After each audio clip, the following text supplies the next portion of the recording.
আসসালামু আলাইকুম সম্মানিত গাইজ, আমি শাহাদাত ইতালি থেকে। ভিডিওটা করার উদ্দেশ্য হলো, দেখেন এখানে হচ্ছে রাস্তার মোড়, কত ব্যস্ত সড়ক। এখানে একটা ট্রাফিক পুলিশ নিয়ে দেওয়া নেই, এখানে কোনো একটা ট্রাফিক পুলিশ নেই।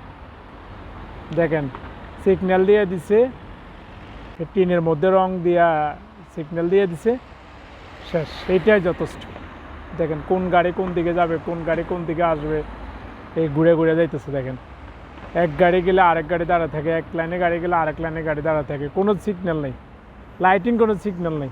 দেখেন কোনো হর্ন নাই, শব্দ নাই, কিছু নাই, সব ওরা নিজে নিজে। দেখেন মানে আপনি আশ্চর্যিত হয়ে যাবেন গা। এখানে আমি অনেকক্ষণ দাঁড়ানো পরে চিন্তা করলাম যে একটা ভিডিও করি। তো গাড়ি দেখেন কি সুন্দর যাইতেছে,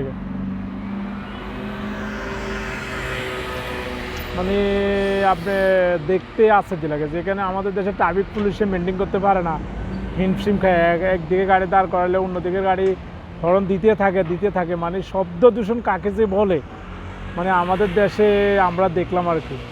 কিন্তু আমি ইতালিতে আসি, দেখলাম তো দেখেন এই 4 রাস্তার মোড়ে দাঁড়ালাম, দেখেন একটা হর্নের শব্দ নাই, একটা হর্ন দেয় নাই, এতগুলো গাড়ি যাইতেছে আইতেছে। দেখেন ছোট্ট একটা বৃত্ত মোড়, দেখেন এই ছোট্ট মোড়ের ভিতরে গাড়িগুলো কি সুন্দর নিজেদের মতো করে চলে যাইতেছে। মানে মনে ধরে ফেরেস্তা যাইতেছে, মানে আপনি আসে জিতে যাবেন গা, কেউ দেখলে ভাববে যে এটা একটা ফেরেস্তা যাইতেছে।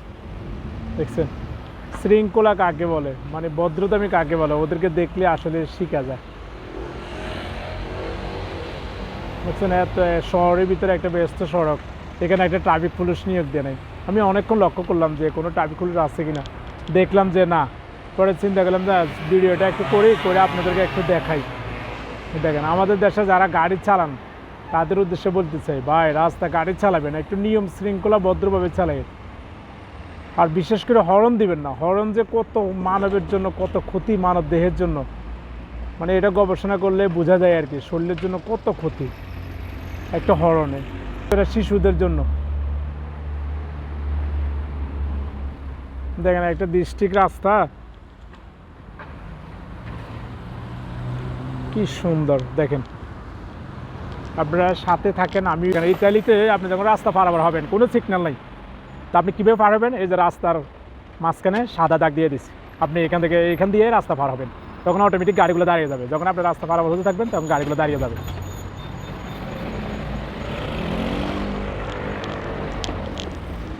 দেখেন আমি আরেকটু ক্লিয়ার করার জন্য আরেকটু সামনে আসলাম, মোড়ের সামনে। দেখুন ফুটপাথগুলো কত ক্লিন, সব পাথর দিয়ে রাস্তা করানো। দেখেন ফুটপাথগুলো কত সুন্দর। এখন দুপুর টাইম, আমি বিশেষ করে সাধারণত দুপুর টাইমে বাইরে হই, তখন একটু যানজট কম থাকে, রাস্তা ক্লিয়ার থাকে। দেখেন আর একটু ক্লিয়ার করে দেখানোর জন্য চেষ্টা করলাম। এই হলো সৌন্দর্য। সবাই সুস্থ থাকবেন, ভালো থাকবেন, আল্লাহ হাফেজ।